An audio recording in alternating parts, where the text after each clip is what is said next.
Hello ma'am. मेरी शादी को 4 साल हो गए हैं और हमने अभी तक भी कोई भी प्रेगनेंसी कंसीव नहीं की है। और अभी मेरी एज 42 है।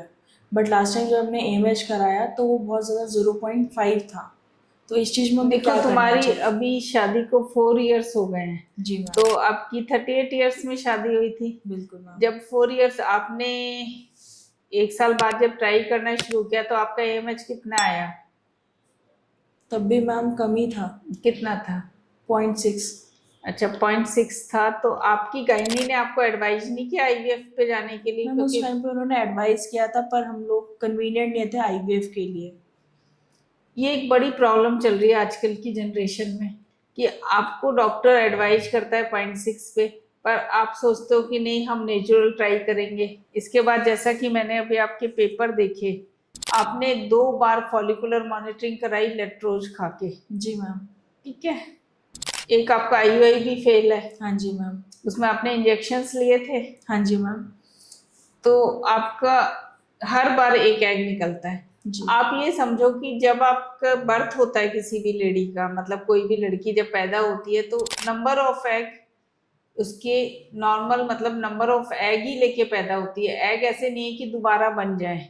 और जब उसका मिनार्की शुरू होता है, यानी कि पीरियड शुरू होते हैं, तो हर मंथ उसका एग डिप्लीट होने शुरू हो जाते हैं। अब जैसे आपने 38 में ही शादी की तो आपके काफी एग निकल चुके थे।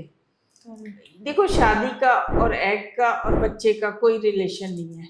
क्योंकि कोई 25 साल में शादी करता है तो उसका एएमएच अच्छा होता है, एग अच्छे होते हैं। अब 38 में जब आपने अपनी गायनोकोलॉजिस्ट से बात की कि 0.6 एएमएच में, उसने आपको आईवीएफ बताया। पर आपने, क्योंकि कोई भी एकदम से रेडी नहीं होता कि वो सीधा आईवीएफ पे चला जाए।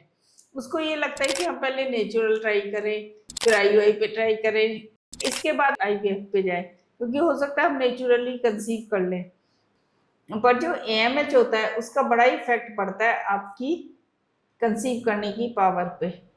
तो आपने जैसे कि 2 नेचुरल साइकिल लिए, एक आईयूआई लिया, वो सब फेल हो गया। अब आपका 0.1 है। जी तो मैम। इसमें बड़ा मुश्किल है कि आप नेचुरल कंसीव करें। आईवीएफ से भी आपको पहले पीआरपी, ओवेरियन पीआरपी पे जाना पड़ सकता है। मैम पीआरपी क्या होता है? Platelets rich plasma. पीआरपी क्या होता है कि इसमें आपका खुद का ब्लड लिया जाता है, जिसको सेंट्रीफ्यूज किया जाता है। और सेंट्रीफ्यूज के बाद जो प्लेटलेट्स होती हैं और कुछ रिच ग्रोथ फैक्टर होते हैं, उनको हम आपकी ओवरी में डालते हैं।